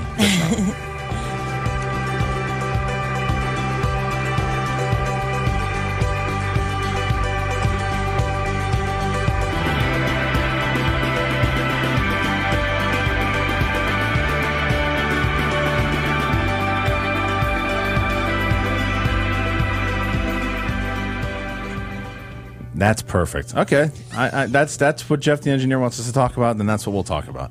Now, one of the biggest Tim Burton movies that he ever did was Batman, 1989, and there was a lot of things that he did in those casting choices that could get a lot of applause and that could get a lot of head scratches. Well, at the time, Keaton as Batman was pretty risky. Big head scratch, because pretty risky, and there were a lot of rumors of who was supposed to play him at the time, but then they got Michael Keaton, and you're like, wait a minute, how's this going to come off? And some people still think Michael Keaton's the best Batman out of all of them. I am not on that page, but some people do really love him as Batman. It's tough now because of what Nolan's done with the character, the franchise. Right. You look back. What are you talking about? Yeah, Batman. Burton's Batmans can sometimes maybe come off as a little hokey. At the time, it was a game changer. I remember being in the theater the opening night. What was that, 89, 90? When it came out? It came out in 89. 89. I mean, it was a game changer. It totally was like, wow, this is like a dark, disturbing Batman, not the Adam West. It really, you forget now that it packed What's that voice you're doing? You sound like a Christopher Walken almost. Oh, do I? Yeah, it's like, I apologize. But yeah, you're right. It had a different tone to it, and the superhero that we were most familiar with at that time was Superman. Yeah, and it was so and there weren't really any good superhero movies up until that point, and Quest for Peace pretty much killed everything. So when that movie came out, it was like, that was to me what I really remember, the big blockbuster summer movies. Right, there weren't a lot of comic book movies Not like at that time. No. The 80s were all about big pro-America, anti-Russia, and Cold War, and then that came out and kind of was like, it legitimized the nerd trade. 100%. Do you remember when that movie came out, Serena? I do, yeah. I mean, I was only 10, but still. But I remember, yeah. All the Batman shirts came out and all that stuff. It was huge. And I mean, I was very much a girly girl, and so I wasn't as into. I mean, wasn't as into the Batman thing, but right. You were more into, like, later on when Alicia Silverstone came in the Batgirl costume. That's right. What? No, exactly. Am I reading that wrong? No. Okay. Well, that movie was just. It did a lot of stuff, and I think the reason, however you feel about how the franchise went after that first movie, you can't deny saying that the reason the comic book movies are as big as they are now was that was the because first. Of them. That was the big one. And the franchise did obviously Schumacher off the tracks later on, but that first one you forget. So who is your favorite Batman then? I'd go Bale. Bale is he just did. I mean, I don't mind the voice because I think that if you're Bruce Wayne, you can't use your same voice, and you know Michael Keaton did, and but I liked he fit the tone for it as well, and I just think that it was. Mine was George Lazenby. Oh wait, that's different franchise. Oh, sorry. Different franchise. I'd go Bale, but Keaton again. I am a big Michael Keaton fan. God, it was just so good. But let's talk about what Burton though did for the movie and this is again using the theme that we keep talking about. I think that the first one, even though you had Burtonisms, focused on this Batman lore, the Batman story. It was really the Joker story, and we talked about that in depth. But he did justice to that story in the second one, Batman Forever. No, Batman Returns. Batman Returns. Now, some people love this movie. I hate it. I think it's too Burtoned. No, and it started to get busy where you had a lot of different characters. Yeah, and it's too strange. It's just it's riddled with Danny DeVito, Penguin in the lap, and all that shit. And it's a little. But again, I know some people love it, and again, I think that more people. Thank you very much. Can we Johnny Ice bringing in the beer. It's a little late today, but it works. We're going to drink beer like a hot chick here on Schmoes Know. That is right. This is how you do it. And Mark Ellis now is still the only one. Every time we've started this beer tradition, Johnny Ice has started this beer tradition, and Mark Ellis is still the only person now because Cerina has a beer. Here, cheers up. Throw one up for Sackhoff, who could not be here today. You didn't tell me there was going to be beer here. You're an asshole. Talking to Jeff, the engineer. What that picture on the left. Wow, that is Dane Cook. Is that for those listening on iTunes? We have Dane Cook. Oh, you already brought it up before? In a Christian Harloff hat. Yeah, wow. It looks. I thought that was you actually for a second. Bunch of assholes. That's He's cute. This is a compliment. No, it's not. That's a Harloff hat. Of course, Harloff performs stand-up comedy 90% of the time in a longshoreman beanie. I used to, yeah. I remember that. Yep. Yeah. Okay. So nobody thinks I look like anyone. I get like random. You look like that things. chick from Cabin Fever. Okay, so then you went into the Batman stuff, and then he left the franchise. And I remember when they were rumoring. Yeah, that's fine. Rumoring, fine. That's a new word in Schmoeville. So I remember when they were rumoring. Rumors? Yeah, they were mongering rumors about when he was supposed to direct. It wasn't a rumor. He was signed on to direct Superman back in the day. Yes. With Nicolas Cage. Yes, Nick Cage. You can find that picture, Jeff. There's a picture of Nicolas Cage as Superman. Oh, my God. It looks ridiculous and made me think, thank God Tim Burton had nothing to do with this. But that was what at the time Nick Cage was That's not it. It's if you Google Tim Burton. If you're listening on iTunes later, just follow along. Do this on your home computer. Google Nick Cage, Superman, Superman. Tim Burton. There it is. The top. It's that top one. That top left. Yeah, that's it. Are you kidding me? No, that's it. Oh my God! Wow, it is that Superman with a Cage mullet. What is that? Look at it. Is that not a Tim Burton hairdo? Yeah, it looks like Tim Burton said, "I'd like to give you my hair." Yeah, we're going to bring it up here in a second when we do. You guys, if you haven't heard it out there, you haven't seen it out there, it's purely ridiculous. It makes you think that thank God Tim Burton had nothing to do with this franchise, because if you're having problems with the Superman suit now that Henry Cavill is wearing, look at this thing. I mean, that is horrendous. It's pleather. It's like something that you look at his hair. His hair is a feather. And this was pleather with feather hair. Again, this was about the time when Cage was still Nick Cage, A-list star, not the guy who appears in every movie. Right. You know, this was. I don't know why I'm from Krypton. Yeah. Yeah. So it's just Anyway. Good job, Jeff. Okay. So how about this? This is one at Mikey Ness 17. Michael Keaton is the best Batman, and I'm digging the graphics on the video today. Hats off to your producer.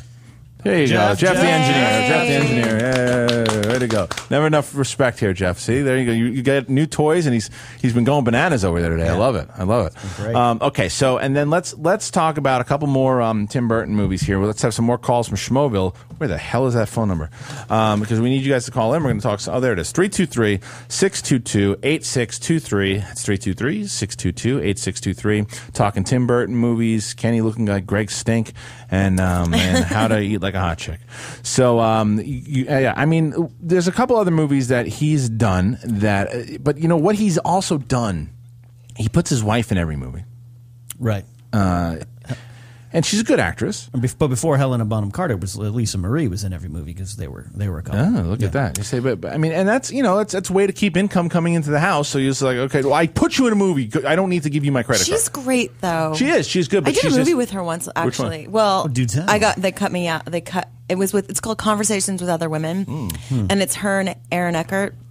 Okay. And it's like a love story, and then I played his sort of girlfriend, and then sort of girlfriend, and then they cut out my lines, and so I just am in the movie. Like it's just really annoying because I was stoked to be in a movie with her. Of course, yeah. But she's in all this stuff, and she was also another movie that we can talk about real quick. That, and I forget, and forgive me, someone wrote this in before. We asked where the downfall kind of started for him. And I believe, as I agree with this guy who tweeted in, that it was Planet of the Apes. 2001, Planet of the Apes. Next because when that was announced, there was a lot of excitement behind it because it looked really cool. The ape costumes looked fantastic, and then he just did all this silly shit with it that it just took away what the new one kind of had. This and it wasn't even so much that it had the Burton style to it. It just wasn't a good movie. It was kind of a first swing into the miss. Yeah, because Burton's an icon. 100%, absolutely, 100%. And anytime he's going to do something much like icons, much like Johnny Depp as an Indian, you're gonna be on board. You're gonna all right, I'm gonna give him the benefit of the doubt. Especially back then, for sure. Burton has earned that right as an icon, but Apes was kind of it was his magical mystery tour. It was like, okay. Yeah, I mean, it was. I didn't see that Apes either. I need to get on the No, you don't need to see that one. No? Okay. No, if you're going to see one, you should see the new one because it's a little silly. It doesn't make any sense in the ending. For spoilers for you people out there who really even care about this thing, in the original movie, there's the big reveal of the Statue of Liberty. In this one, he gets off the planet and he lands back on Earth, but now everyone's apes, and there's cops in apes outfits it's not President Lincoln, it's President Ape. It's so stupid. And I remember them thinking, and it made a lot of money, and then they said we can't make a sequel because this thing stinks.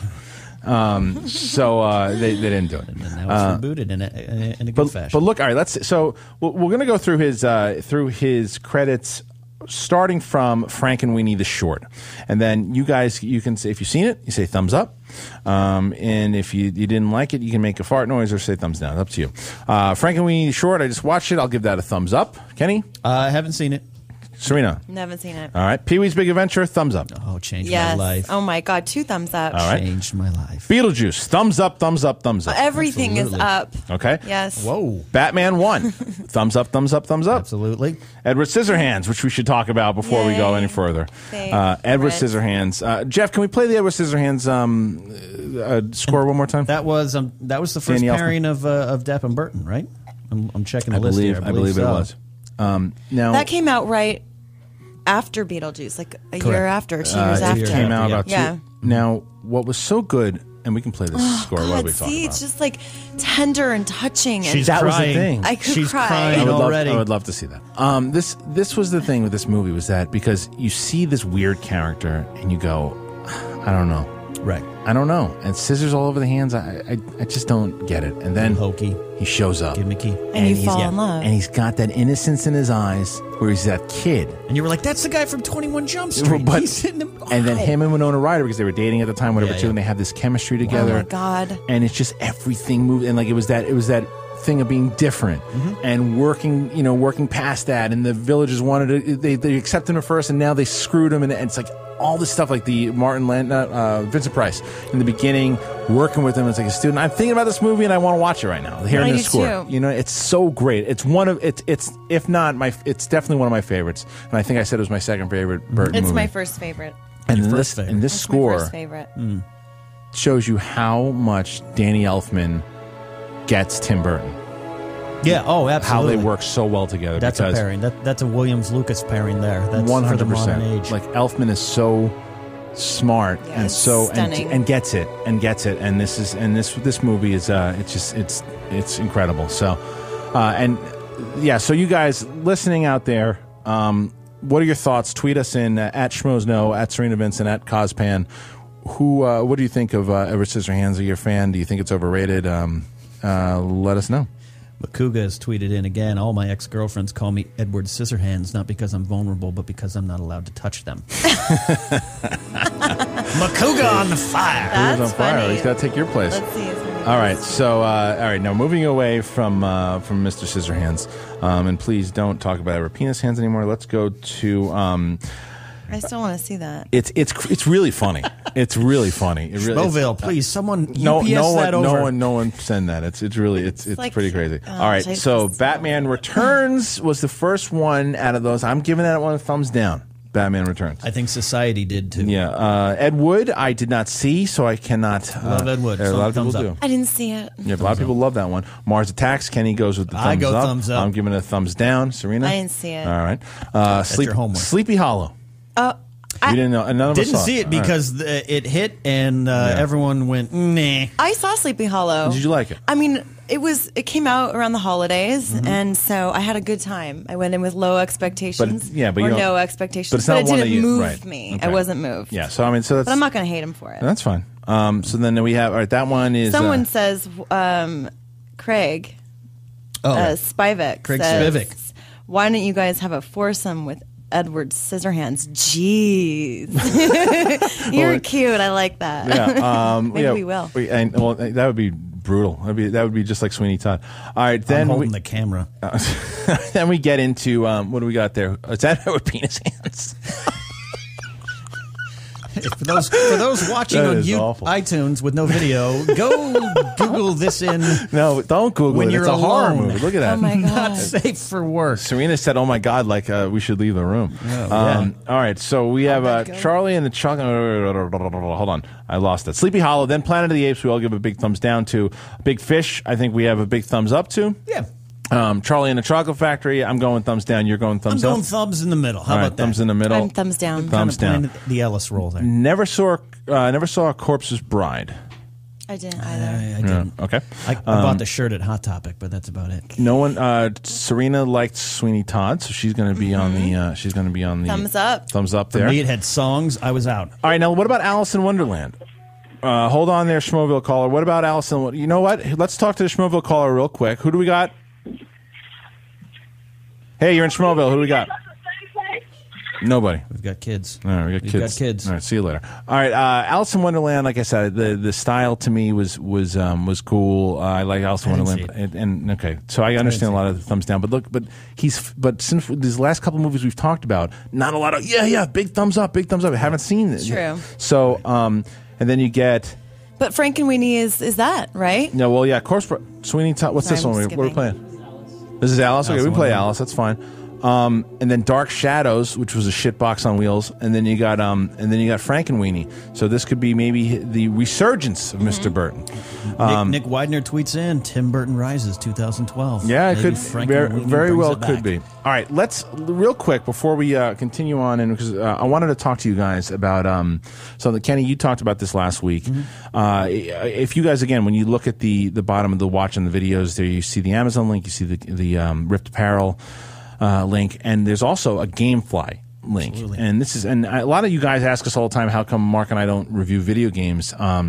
Look, we're huge video games fans. The problem is that with all the screenings and stuff, we don't have time, and to buy them a little expensive. But the good thing is, again, we're sponsored by GameFly, and it's essentially like Netflix for video games. And it offers over like 8,000 video games. It sends you the disc in the mail, and you can send it back when you're done playing it. Yeah, it's got all the current titles. You're not going to be playing old. You're not going to be on Duck Hunt for 2 weeks. No Duck Hunt. And I love Duck Hunt. And it doesn't do that annoying old school Blockbuster thing. There's no late fees. No hassles with access to all the new releases, and it works for PlayStation, Nintendo, Xbox, and now the PC. Multi-platform service. What's awesome though is that they give us an option now too for all Schmoes No listeners. You can get a 15-day 2-dish trial for it's a $22.95 value if you go to the podcast page here, go to GameFly, and check that out. Right on the banner, go to GameFly.com, and it's great value. You get a 1-month subscription. It's a fraction of what a new game costs. Yeah, I said last week, a new game, $60. You play it, you're like, this Lord of the Rings game. I don't know this. Games are $60. Yeah, they're like $60, but not you're anymore. a gamer. I know it. No, I'm not. Other than I Duck used Hunt. to be. Right. Contra, up, down, left, right,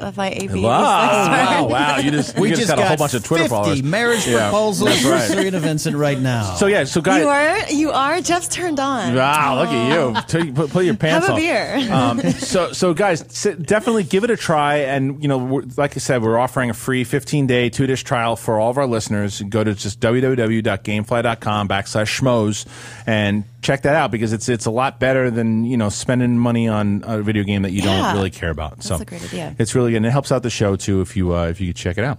All right, we'll close out. We've got about 15 minutes left, so we can still talk a little more Burton stuff. But I want to talk to more Schmoville peeps. 10 minutes. All right. Thanks a lot for crushing my dreams, Jeff.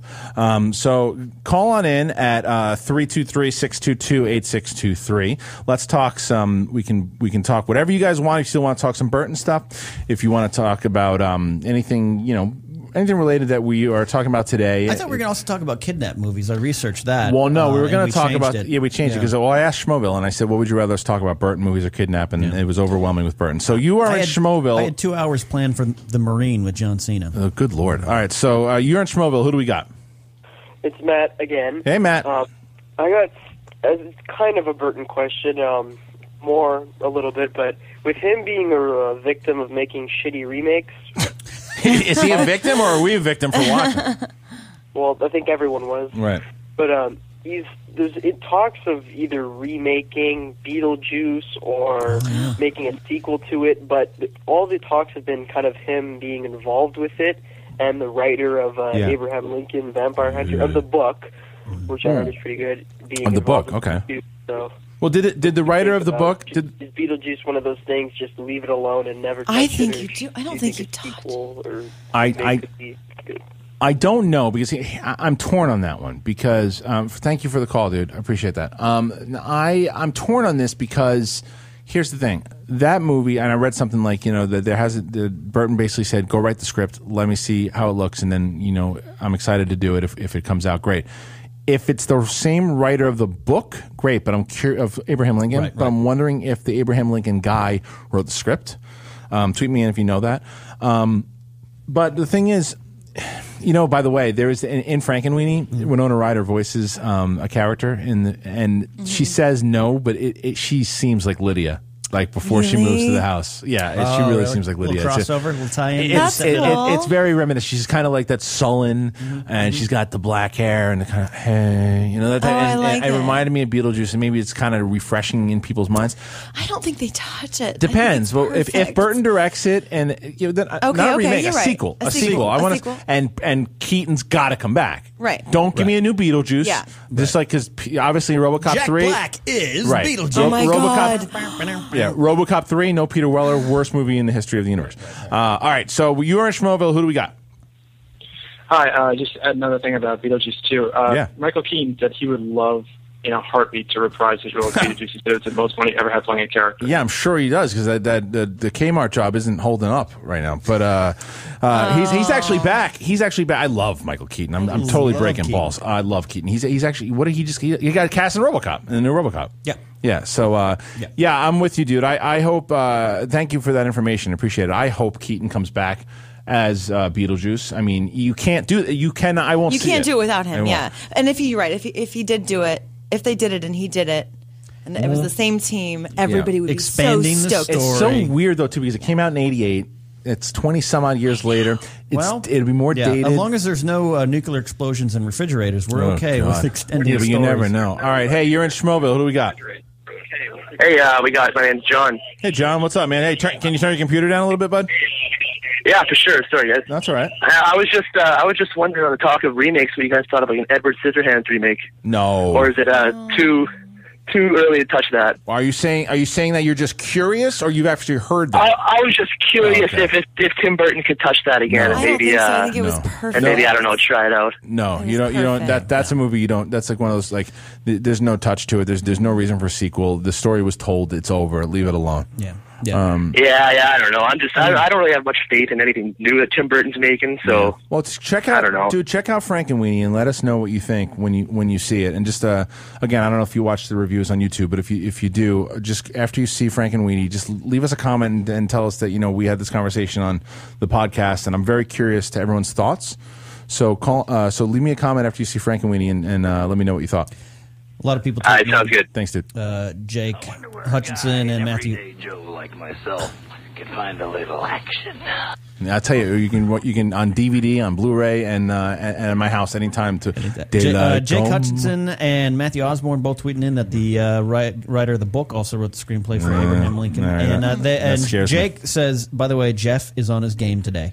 Jeff is on his game. Well, Jeff is it. You're Jeff's Jordan having a blast versus today. the Cavaliers in the playoffs. Well, he's got more to do. You're on fire. He's got more to do. He's enjoying himself. He's not just sit there and stare at Katie Sackhoff all day.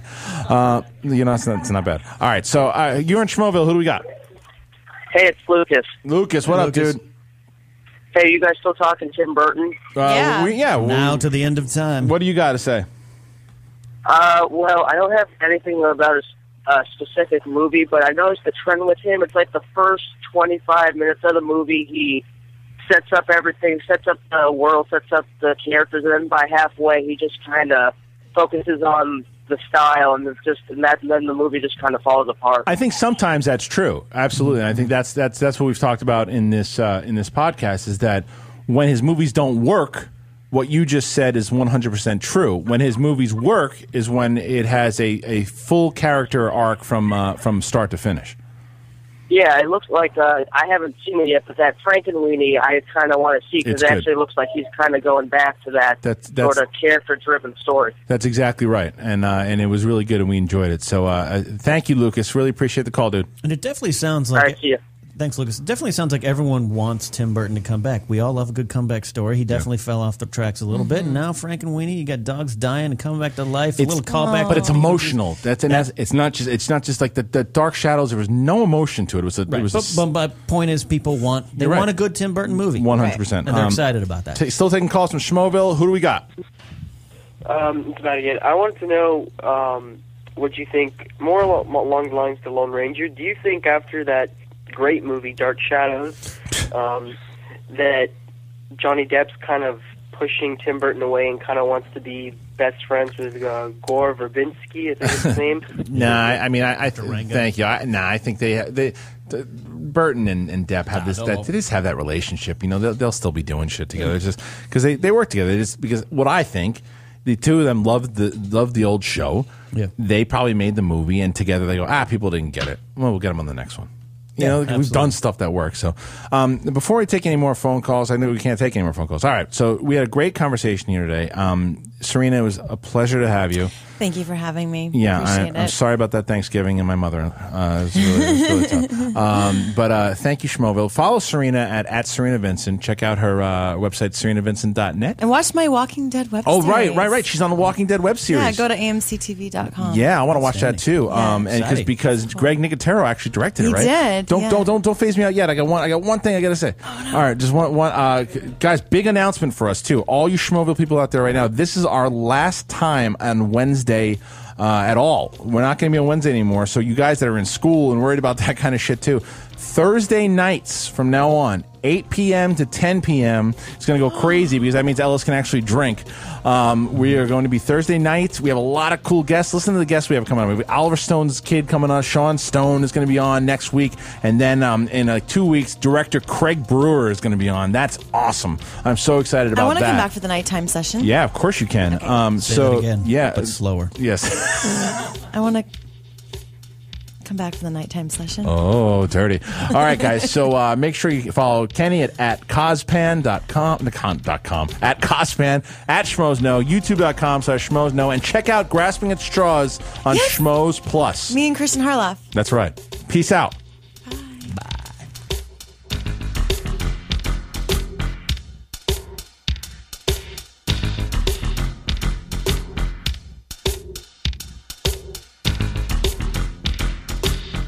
You're listening to the Toad Hop Network, radio worth watching.